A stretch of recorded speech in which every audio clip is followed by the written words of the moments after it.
Hello viewers, আশা করি ভালো আছো। প্রতিবারে নিয়ে আপনার সামনে নতুন আরেকটি ভিডিও নিয়ে চলে আসলাম। আজ আলোচনা করব আপনারা এসএসসি 2025-এ যারা পরীক্ষাটা দেবেন, আপনাদের কিন্তু 10 এপ্রিল থেকে আপনাদের পরীক্ষাটা শুরু হবে। আজ কিন্তু আলোচনা করব যে আপনাদের ওএমআর শিটটা কীভাবে পূরণ করবেন, কারণ এই ওএমআর শিট পূরণ নিয়ে কিন্তু এই ওএমআর শিটের যে ভুলের কারণে কিন্তু ফোন ভুল করতে গিয়ে কিন্তু অনেক শিক্ষার্থী কিন্তু ফেল করে। প্রতি বছর কিন্তু অনেক শিক্ষার্থী কিন্তু এই ওএমআর শিট পূরণ করতে গিয়ে কিন্তু তারা ভুল করে। আজ কিন্তু এই নিয়ে আলোচনা করবো, তার জন্য ভিডিওটি সম্পূর্ণ দেখুন, কোনো স্কিপ করবেন না। তার আগে বলি না, আপনি যদি এই চ্যানেল নতুন হয়ে থাকেন তার আপনার সাথে রিকোয়েস্ট থাকবে যে এই ধরনের নিত্য নতুন নলেজ এডুকেশন আপডেট সবার আগে পাওয়ার জন্য অবশ্যই চ্যানেলটি সাবস্ক্রাইব করে পাশে রাখবেন, কারণ আপনার লাইক এবং সাবস্ক্রাইবের কারণে কিন্তু আমাদের নতুন আরেকটা ভিডিও তৈরি করার অনুপ্রেরণা সৃষ্টি হয়। প্রতি বছর যখন বোর্ড পরীক্ষা রেজাল্ট দেয়, এসএসসি এইচএসসি, যখন এই ধরনের বোর্ড পরীক্ষা যখন রেজাল্ট দেয়, প্রতি বছর কিন্তু অনেক শিক্ষার্থী কিন্তু প্রায় লাখ হাজার শিক্ষার্থী কিন্তু তারা ফেল করে একটা ভুলের কারণে। যখন তাদের বোর্ড রি এক্সাম দেয় তখন কিন্তু বোঝা যায় আসলে তাদের রেজাল্টটা কেন ফেল করে। দেখা যাচ্ছে তার রোল নম্বর লিখতে ভুল করছে, রেজিস্ট্রেশন নাম্বার লিখতে ভুল করছে, এই ধরনের ভুলের কারণে কিন্তু অনেক শিক্ষার্থী প্রতি বছর কিন্তু ফেল করে। তার জন্য এসএসসি 2025-এ যারা পরীক্ষা দেবেন, ভিডিওটা খুব মনোযোগ সহকারে দেখবেন, কোনো স্কিপ করবেন না। যে আপনাদের যেহেতু সামনে পরীক্ষা, সেহেতু কিন্তু আপনাদেরকে যে ওই ওএমআর শিটটা পূরণ করতে হবে আগে কিন্তু, ঠিক আছে। কারণ ওএমআর শিট কিন্তু আপনাদেরকে দুইটা দেওয়া হবে। একটা হচ্ছে যে আপনাদের এমসিকিউর ক্ষেত্রে, একটা হচ্ছে সিকিউর ক্ষেত্রে। প্রথমত এমসিকিউর ক্ষেত্রে যে ওএমআর শিটটা দিবে সেটা হচ্ছে এইরকম দেখতে, ঠিক আছে।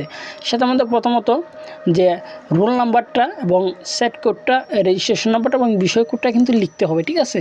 কারণ রোল নাম্বারটাতে অনেক আছে যে প্রথম পরীক্ষার দিন অনেক শিক্ষার্থী কিন্তু তার ভুল করে রোল নাম্বারটা লিখতে, যে অনেক কিছু ভুলে তারা দাগাই লায়, ঠিক আছে। আমি বলবো যে আপনি পরীক্ষার সময় এমসিকিউ 5টা 2টা 3টে কম লিখেন, সমস্যা নাই, কিন্তু আপনার মাথায় রাখতে হবে যে রোল নাম্বারটা যে কার্ডের মধ্যে অ্যাডমিট কার্ড দেখে কিন্তু রোল নাম্বারটা সঠিকভাবে লিখতে হবে। প্রথমত আপনি লিখবেন, লিখার পর কিন্তু পরে দাগাবেন। অনেকে আছে একটা লিখে একটা দাগায়, আগে সম্পূর্ণ 6টার সংখ্যা আগে লিখবেন, লেখার পর কিন্তু দেখে যদি লেখাটা সঠিক হয়েছে তারপরে কিন্তু দাগাবেন, ঠিক আছে।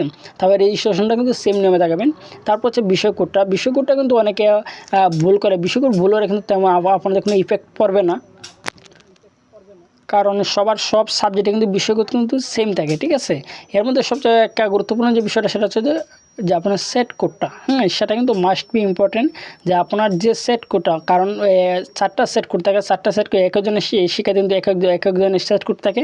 তার জন্য যদি সেট কোড যদি ভুল হয় তাহলে কিন্তু আপনাদের সম্পূর্ণ পরীক্ষাটাই কিন্তু ফেল আসবে, ঠিক আছে। আপনি যদি 30টা এমসিকিউর মধ্যে 30টা এমসিকিউ যদি হয়, আপনার যদি সেট কোড ভুল হয় তাহলে কিন্তু আপনাদের রেজাল্ট কিন্তু ফেল আসবে। আরেকটা হচ্ছে যে ওএমআর শিটের মধ্যে অনেক শিক্ষার্থী আছে যে তারা সাইডে বাইডে অনেক সময় অনেক দাগ পড়ে যায়। যদি এই ধরনের দাগ পড়ে তাহলে কিন্তু আপনার রেজাল্টটা ফেল আসবে, কারণ যে ওএমআর শিটে কিন্তু হাতে দেখা হয় না, সম্পূর্ণ মেশিনের মাধ্যমে কিন্তু দেখা হয়। তার জন্য যদি তার কোনো চিহ্ন বা কোনো ধরনের স্পট পড়ে তাহলে কিন্তু ওএমআর মেশিন কিন্তু সেটা নেবে না। যদি ওএমআর মেশিন সেটি না নেয় বা কাউন্ট না হয় তাহলে কিন্তু আপনার রেজাল্টটা কিন্তু ফেল আসবে। তারপর হচ্ছে ওএমআর শিটে আরেকটি অংশ, সেটা হচ্ছে সিকিউর ক্ষেত্রে, ঠিক আছে। সিকিউর ক্ষেত্রে কিন্তু সেম ওই যে ওএমআর শিটটা দেখতে কিন্তু একই রকম। যে প্রথমত যে আপনাদেরকে রোল নাম্বারটা এবং রেজিস্ট্রেশন নাম্বারটা ঠিক করে রাখতে হবে।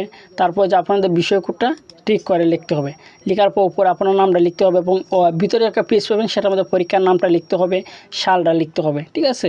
আশা করি বুঝতে পারছেন যে প্রথমত যে আপনারা এমসিকিউ বা সিকিউর যে কোনো ওএমআর, দুটো ওএমআরের ক্ষেত্রে সবচেয়ে গুরুত্বপূর্ণ সেটা হচ্ছে যে আপনাদের রেজিস্ট্রেশন নাম্বার এবং রোল নাম্বারটা সঠিকভাবে লিখতে হবে, ঠিক আছে। এবং আবার একটা সিকিউর ক্ষেত্রে আরেকটা বিষয় হয়, সেটা হচ্ছে যে অতিরিক্ত পেপার যদি নেন তাহলে পেছনে কিন্তু অতিরিক্ত পেপারে একটা নাম্বার লিখতে হয়, ঠিক আছে। কারণ আপনাদের যে সিকিউর পেপার উপরের সামনে যে একটা অংশ, সেই অংশ কিন্তু কেটে নেওয়া হয় আগে। তার জন্য পেছনে যদি আপনি এক্সট্রা কোনো পেপার নেন তাহলে কিন্তু পেছনে কিন্তু আপনি একটা বৃত্ত বরাদ করে সেই পেপারে একটা নাম্বার থাকবে, এই নাম্বারটা কিন্তু লিখতে হবে, ঠিক আছে। আশা করি বুঝতে পারছেন। তারপরে না থাকেন অবশ্যই কমেন্ট করে জানাবেন। আর যদি ভিডিওটি ভালো লাগে থাকে অবশ্যই লাইক দেবেন। আর আপনি যদি এই চ্যানেল নতুন হয়ে থাকেন তার আপনার সাথে রিকোয়েস্ট থাকবে যে এই ধরনের নিত্য নতুন নলেজ এডুকেশন আপডেট সবার আগে পাওয়ার জন্য অবশ্যই চ্যানেলটি সাবস্ক্রাইব করে পাশে থাকবেন। ধন্যবাদ, দেখা হবে অন্য কোনো ভিডিওতে।